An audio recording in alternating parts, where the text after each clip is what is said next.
Shooting কর মেয়েটা এটা মেয়ে আমি দেব তুই তো দেখিস মা বেশি আমি দেব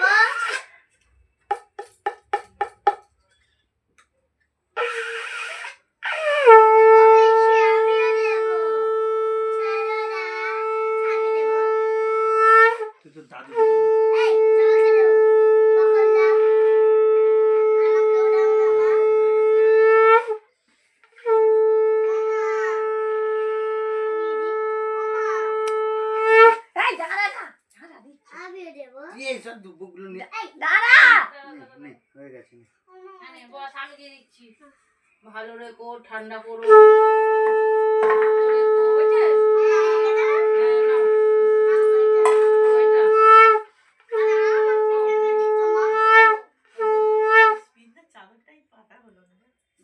তাড়াতাড়ি করে বিছানাটা খালি তুলে পারবো বলে হ্যাঁ যে দুব্বো দেয় না রে মানে ওই কোটা করে কিনে নিবি না তুই রেখে দে। আরে এরকম চেলা করে দে নে কিনে আমি নিবি দেব দিয়ে দাও মামাকে দিয়ে দাও হলো কিনে নেবে তুই সেটা দিচ্ছিস একটু তো ঝেপে দিবি তাহলে হুম